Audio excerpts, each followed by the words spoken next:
group discussion time. So because we are running with the shortage of time, so now I will just directly transfer the floor to Dr. Roland for his next speak regarding the understanding of PFOS and PFAO and developing related inventories.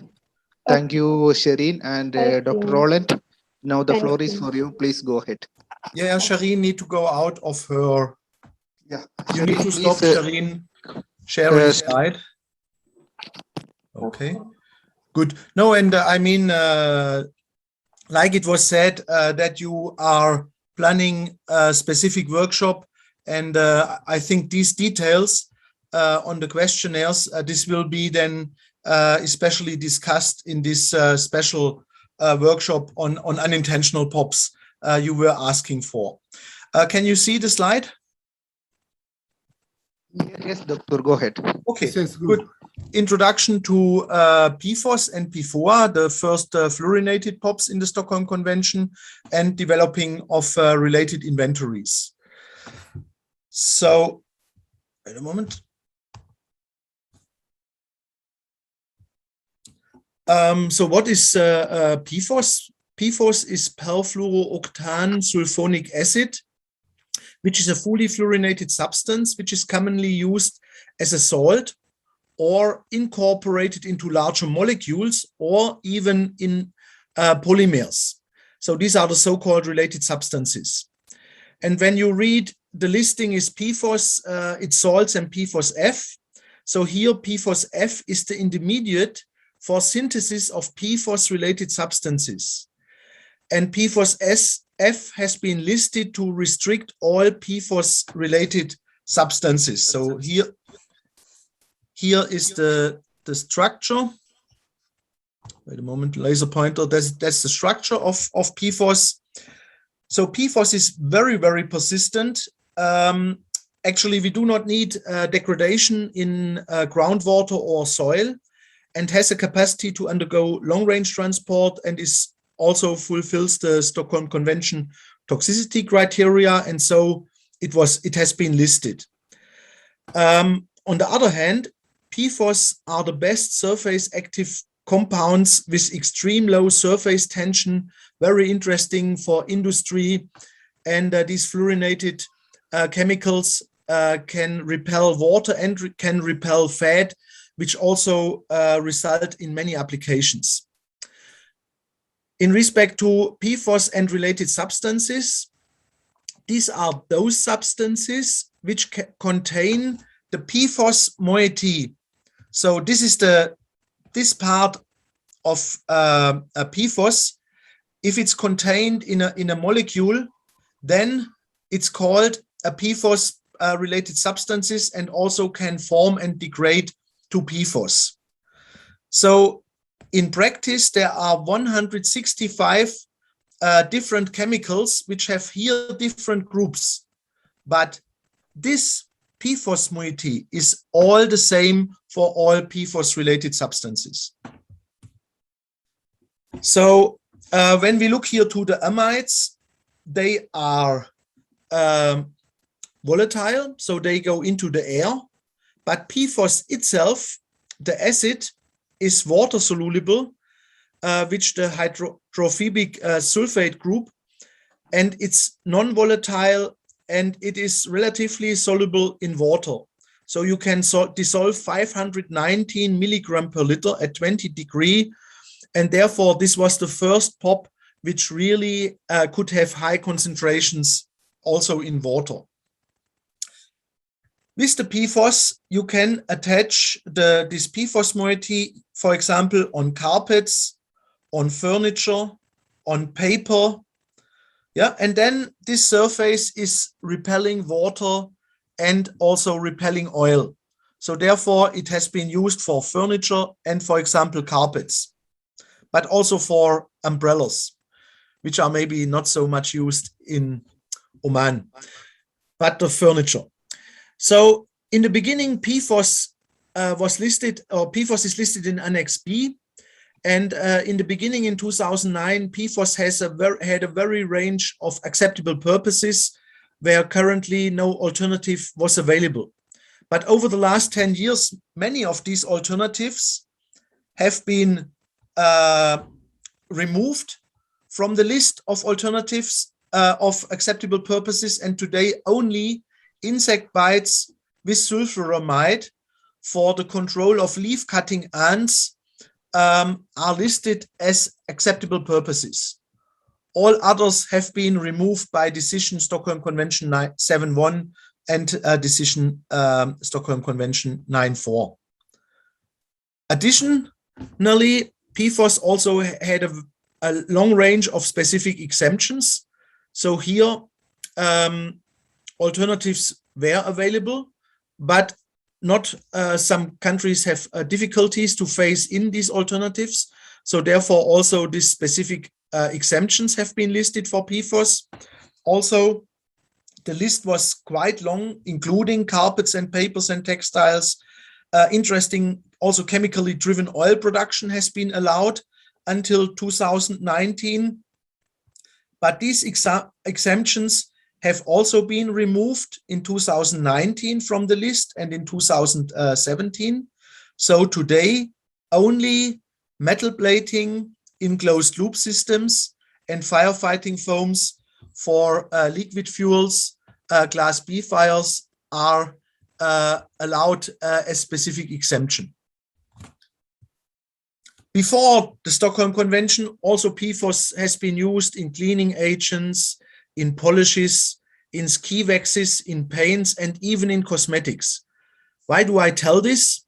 Because still today, other fluorinated substances, which I will come to at the end of the presentation, are used in these applications. There was a recent assessment of cosmetics in the United States, and in more than 50% of the cosmetics, fluorinated substances has been used. Very interesting to look to the total production of Pfos, the history. It has been produced already in the 1960s, then in the 1970s. We have increased use of Pfos. These are different estimates from different studies. A major use has been in the 1990s, and then here in end of 2000, we had a sudden drop from 4,500 tons per year down to 200 tons because 3M stopped and phased out the Pfos production. And some Chinese companies continued, but at much lower level, around 200 tons per year. So in total, 96,000 tons have been produced and 26,000 tons of production waste.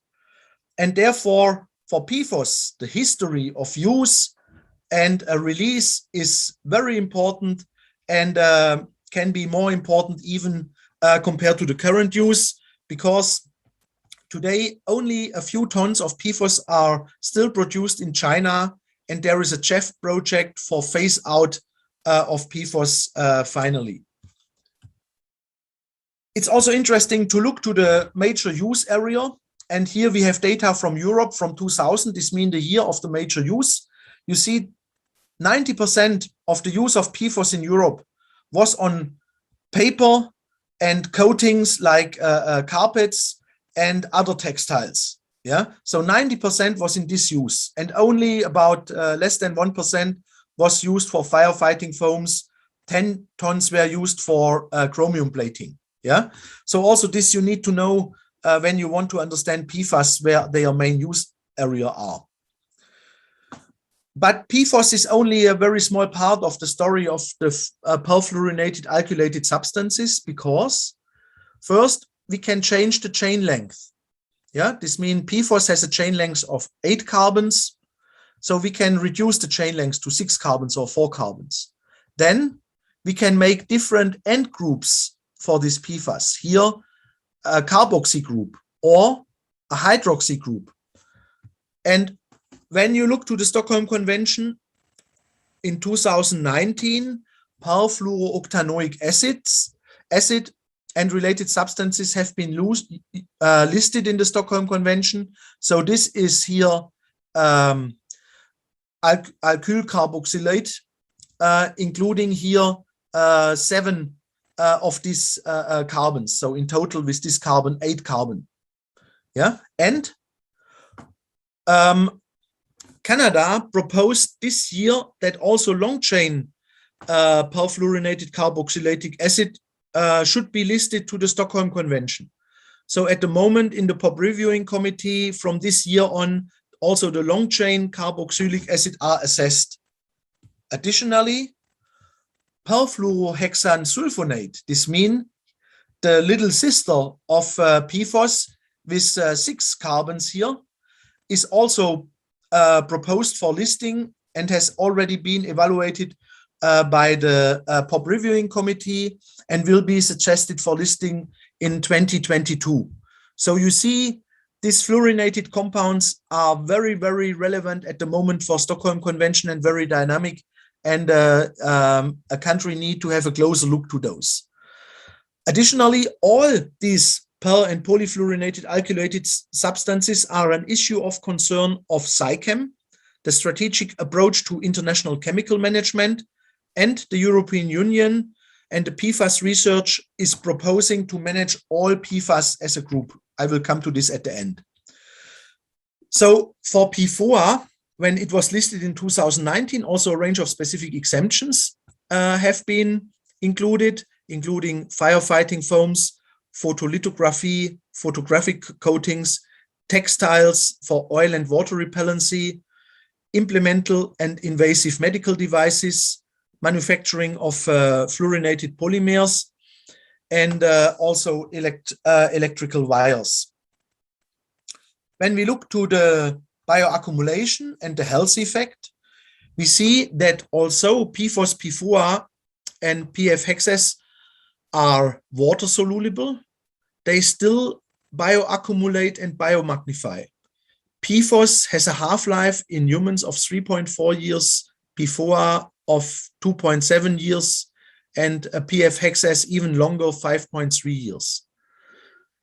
So these PFAS are not following the classical POP pattern in humans, so they are not accumulating in fatty tissues, but instead they bind to proteins.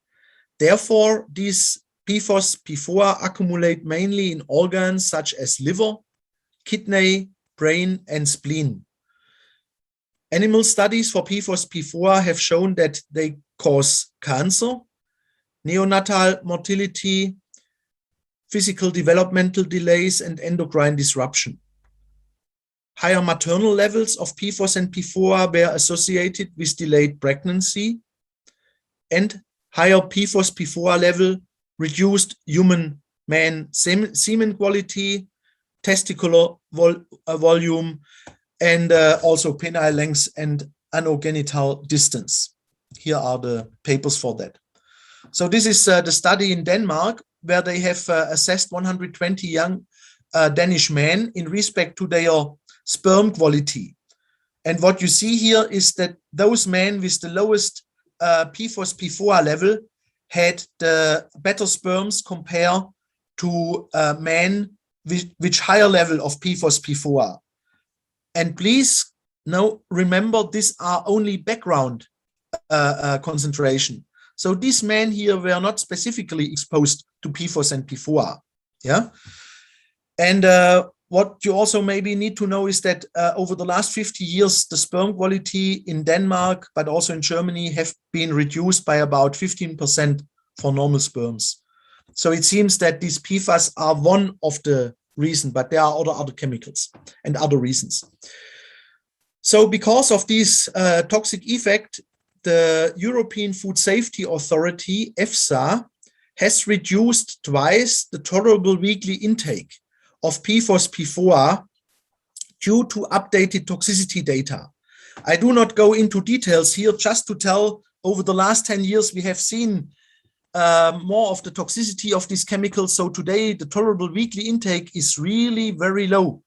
The sum of PFOS, P4, PFHexes is 4.4 nanogram per kilogram body weight. And when you look today to the population in Europe, but probably also other world regions, they are above this updated European tolerable weekly intake. So therefore, action is needed to reduce and eliminate releases and reduce exposure to humans. When we look here to the life cycle, we see, like for the dioxins, we have a major emission source from the production of these chemicals.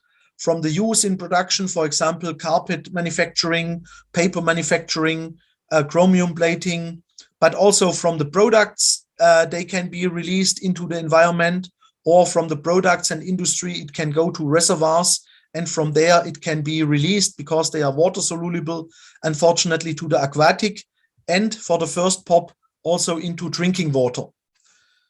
Additionally, it is the first POP which can accumulate via the irrigation water into plants, and therefore we not only have an exposure from drinking water and from animal accumulating these chemicals, but also for the first time for a POP into plants. So just one study you can have a look at, it's very nice, about from 2019, about accumulating of Pfos, PFOA and other PFAS into rice and the rice grain. So therefore, very important to make an inventory of Pfos and PFOA to manage it. So here we have a Pfos inventory guidance. As for all inventory guidances for industrial POP, we have an introduction chapter. We have information on production and use in this guidance. We have a general overview of inventory steps. And then the detailed inventory guidance gives for each of the different key sectors like industrial uses, like consumer market, or professional uses like firefighting foam, then a detailed guidance about the inventory. Up to now, unfortunately, there is no PFOA inventory guidance because PFOA has only been listed 2019, and it always takes a little bit time until the inventory guidance is developed. But I know that the development of this guidance is on the way. Maybe Suman can tell us more afterwards. Then when we look for how to do an inventory, all for the industrial POP, we have a structured 5-step inventory. Planning the inventory, establishing national inventory teams, identify stakeholders, define the inventory scope, then choosing the data methodology, collecting and compiling the data from the different sectors, managing and evaluating data as a step number 4, and step number 5, then finalizing an inventory report. Coming to step 1, first looking to the national inventory team, means somebody from the ministry who is maybe guiding, leading, but then also including customs, including the private sector, possibly including NGOs and research, then identifying the key stakeholders, strategy to contact these stakeholders, defining the objective and the scope of the inventory, and to develop a work plan. Yeah. So step 2 of this first is choosing the data methodology. And here all the inventory guidance for industrial POPs, we have a 3-tiered approach. The first tier is just to do a desk study and consultations with some stakeholders to get an overview, what are the major areas, and to define the scope.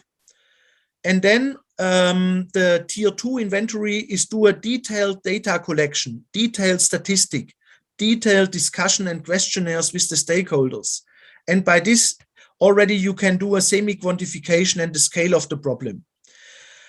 And tier 3 is then, let's say, with detailed site visits and including possibly sampling and analysis. So in many countries, this is not possible because most countries do not have an analysis for Pfos and PFOA to see the details and to do such a detailed assessment. Therefore, for most countries, normally a tier 2 inventory is done, but which is often also at least semi-quantitative.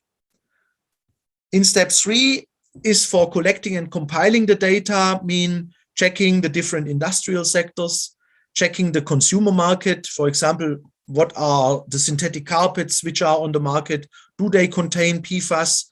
Or what are the professional uses like firefighting foam? And then do a detailed assessment to the firefighting foam. I will come to it. Then to look to the waste management and recycling of these materials containing Pfos and PFOA.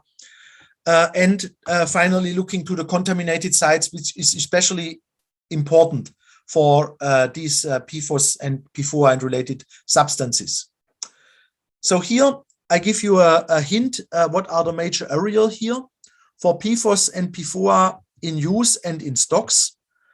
Very important are the firefighting foams.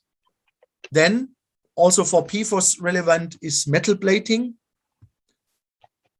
Then still in some countries, PFOS is used in insect bites, but normally this is more in South America. Then synthetic carpets for PFOS and PFOA, it is not used probably. PFOS is not used in synthetic carpets the last 20 years, but because of the long lifetime, synthetic carpets might still be stocks. Then possibly on leather and textiles and paper. Chemically driven oil production, today not allowed anymore, but it's interesting to look into the history if it has been used in respect also to contaminated sites. For PFOA, interesting today, still exempted for photo imaging, photoresist, photo mask, but also certain medical devices for PFOA still today exempted. Relevant areas, manufacturing of fluorinated polymers and perfluoropolymers.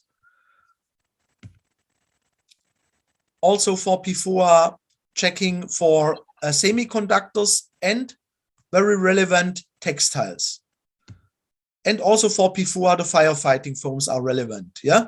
So that just this slide gives you a good overview on what are the major areas you would have to look for your inventory, and then plus addition the contaminated sites.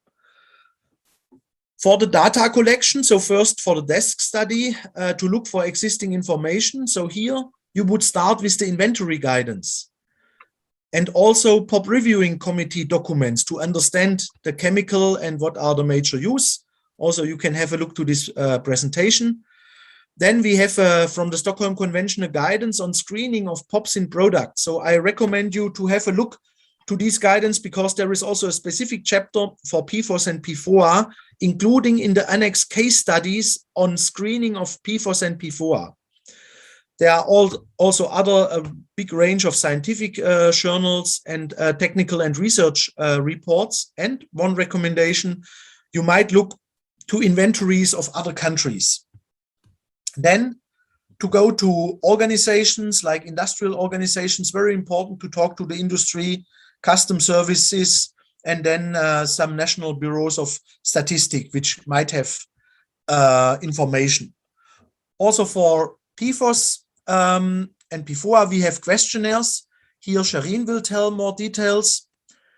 And also site inspections might be needed. For example, for firefighting foams, you might go to the different firefighters to get the informations. And I just give you one example of an inventory here from Switzerland. So Switzerland has done an inventory more than 10 years ago, and they have done it with a material and substance flow analysis. And I would recommend you as an environmental ministry one time to look to the approach of material and substance flow analysis and to check if one of the University of Oman is doing this material and substance flow analysis, because it's a super tool for policymakers to understand inventory on one page. So here for Switzerland, you see they have looked to the production and use. The highest amount was in firefighting foam. Also, they had stocks in service life, for example, in carpets. Then they have found in the inventory that over the last 40 years, much of the waste of PFOS has gone to landfills. So that's a big stock. And in Switzerland, they have done measurements in wastewater treatment plants and have seen that here from production and use, PFOS is going out and finally comes into sewage treatment plants and ends up in the sewage. And partly it goes then from the sewage treatment plants into the water. Yeah, so this kind of material and substance flow analysis is also recommended as a tier 3 approach, yeah, in the inventory guidances today. But maybe not for the next 3-6 months. So that's something larger. So you can do first a normal inventory, but like I said, this material and substance flow analysis are really nice. I give you one example because it's also specific relevant of inventory development here for firefighting foams. So here the first step is do a preliminary survey to identify relevant sectors which are using firefighting foams in your country. So here to contact the different stakeholders, do a stakeholder meeting possibly to obtain a better understanding who is using these foams and what have they used the last 40 years. Then to do a detailed data collection. This means how much of firefighting foams is still in current stocks. What was the consumption of this firefighting foam in accidental fires or in training areas for firefighting foams? Many of the firefighters have to train. For example, when you look to, if you have an airport, in that airport, you have firefighting, or also in refineries and oil production. They probably every month or so, they have a training and are using foams the last 40 years. So this kind of information you should get here in step 3, data collection. And then you can also do further investigation. This means, where do they get the firefighting foam? What is the company which are importing the firefighting foam? So get a contact to this company to understand, do they still have firefighting foams with PFOS, PFOA, and especially when, in which year they have stopped to use it. Yeah, because by this information you understand, okay, until which year PFOS and PFOA was very relevant. Yeah, maybe plus 10 years shelf life. So still in Japan, for example, a detailed inventory have been done and they still have 3 million liters of PFOS foams in their stocks. Then data management, evaluation, and finally then to do an inventory report. When you do a work plan here for firefighting foam, you have to understand, okay, how much months such an inventory might take.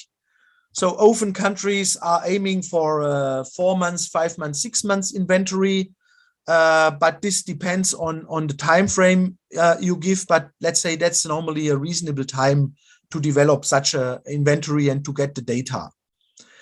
And it is recommended to get a calculation of the amount of PFOS. This I give you just here by the assessment of the industrial sector of PFOS in plating industry. So if you would find a plating industry in Oman, then you would ask, okay, how much of these chemical containing PFOS you are using per year? And as a second information, you would need to know the concentration. This means how much percent PFOS is included in these chemicals they are using in the plating industry. And finally, maybe you might find they use over the year 2 tons. And this chemical contains 10% PFOS. So the total use of 2 tons of the chemical would result in a total use of about 200 kilograms of PFOS a year. So this is the information we would be interested. Another area to check is insecticide sulfuramide, but probably this is not used in the Middle East, for sure not for the leaf cutting ants. You do not have leaf cutting ants in the Middle East.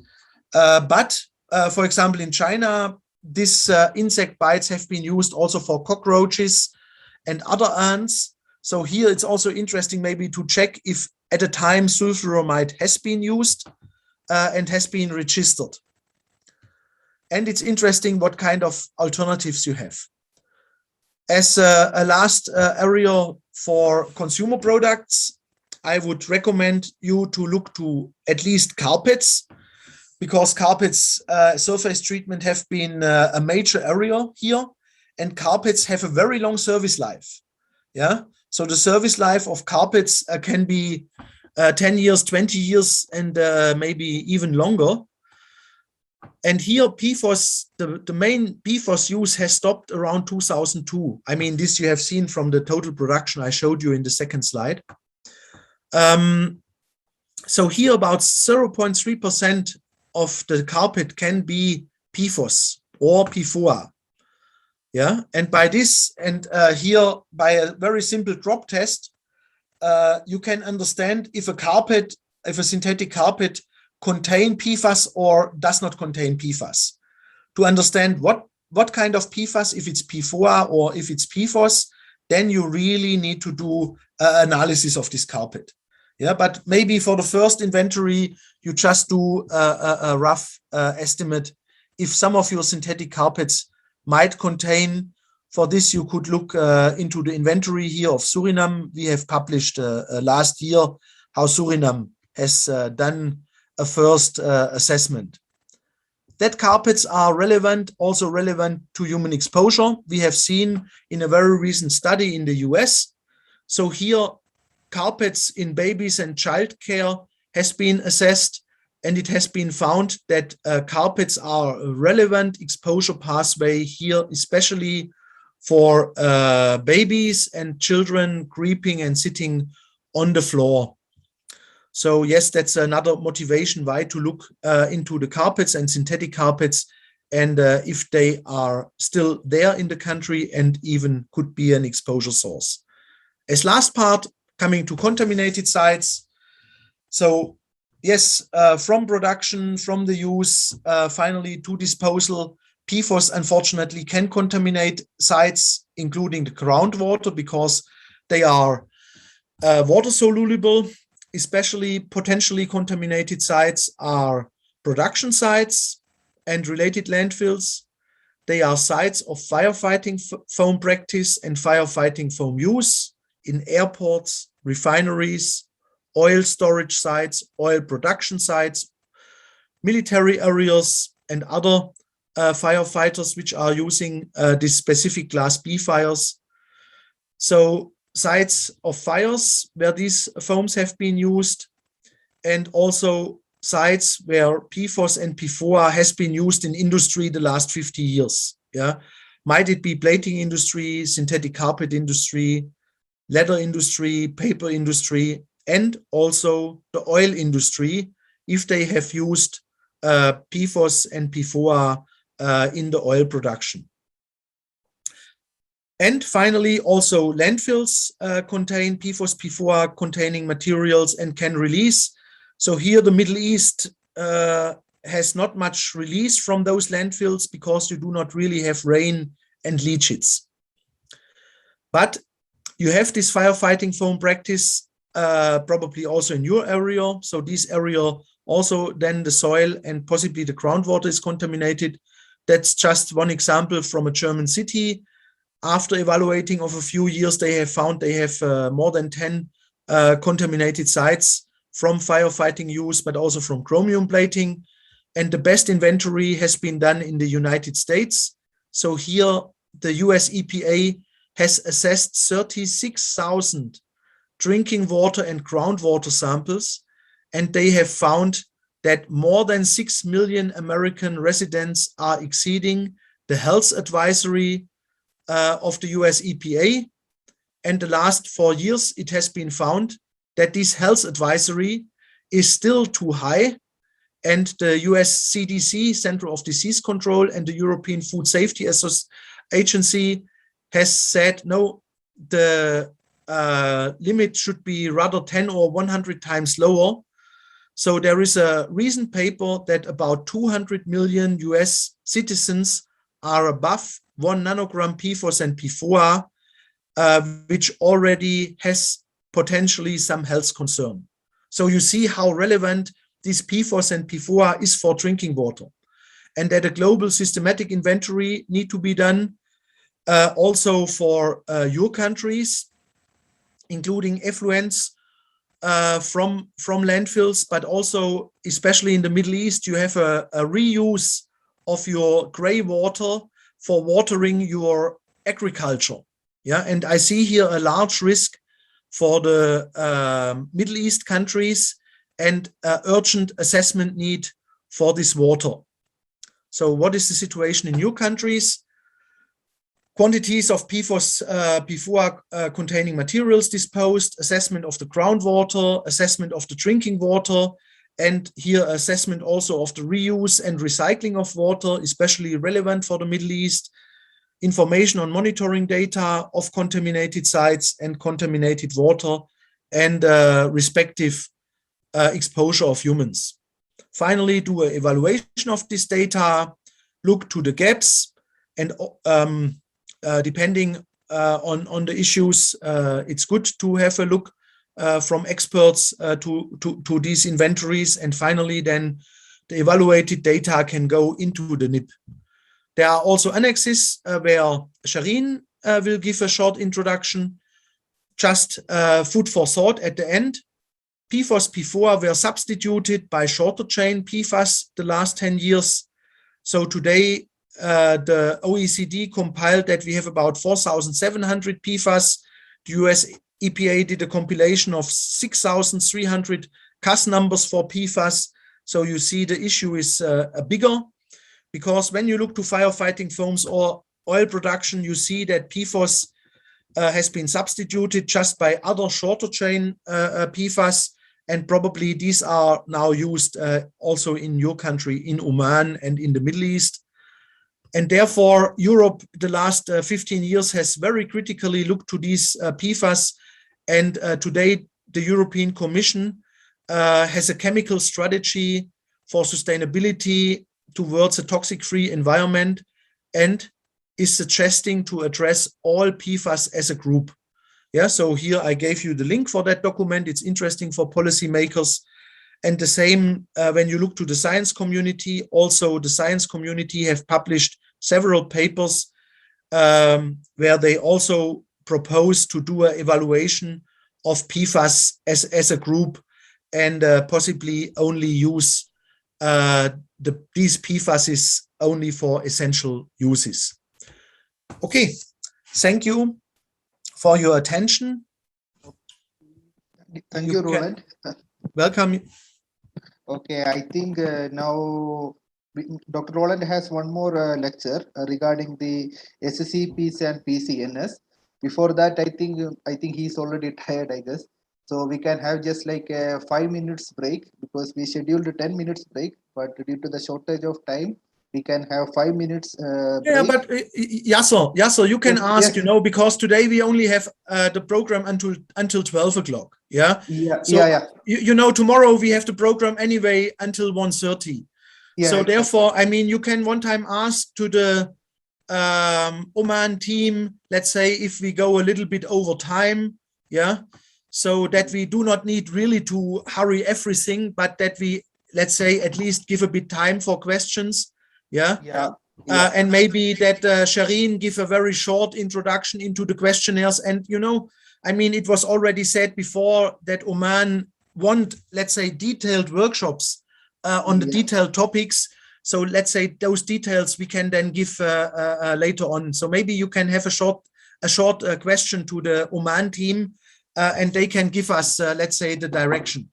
Okay, fine. Then I think now the floor is open for questioning. So if anybody has doubt, please raise the voice.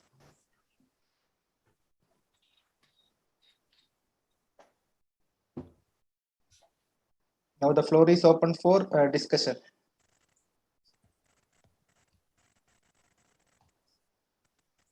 Yeah. Has there been any data on PFOS and P4 in Oman? Because what I know is that also in Kuwait at the moment, KISR does not have analytical, so they are developing the analytical capacity of PFOS, P4, but maybe Hassan, is there any data on Kuwait on PFOS, P4 yet? Yes, we have for the air. For the air? Yes, it is published this year, and we just released the final report to Pfos, the funded agency.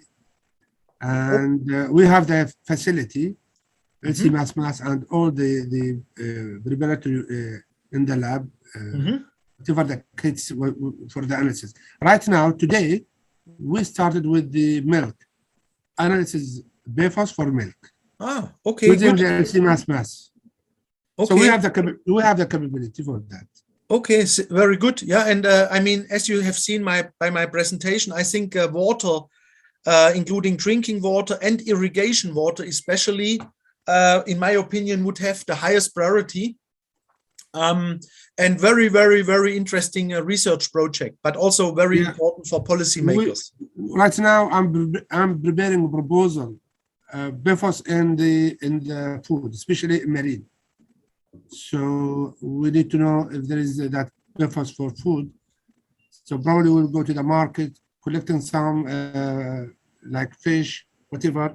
So we can analyze. So it is under process right now, the proposal. Probably we will share this information with you, Roland. Okay, very good. Yeah. And Okay. I accepted your suggestion about the water. I think it's a good idea to do that. Hassan, as we discussed also 2 days ago regarding the PFOS, if we can send our samples from Oman for PFOS samples to analyze in your lab. I think today I saw the report. I think PFOS for Oman probably it have been analyzed for air.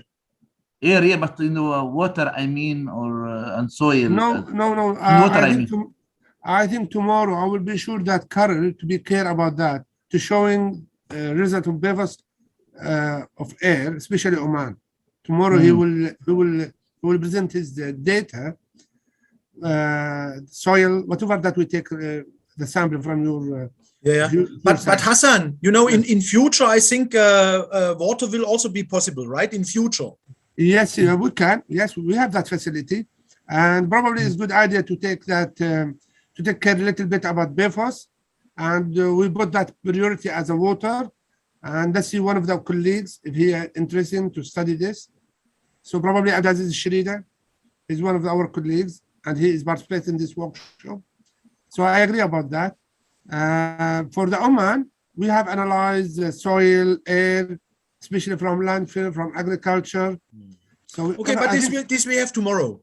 Yeah. Yeah, which is tomorrow. Tomorrow, Kara will be special session. Yeah. Yes. So to Oman, do you need a break, or should we continue? That Shireen gives just a little bit insight in the questionnaire. What is Dr. Yasser? According to his program.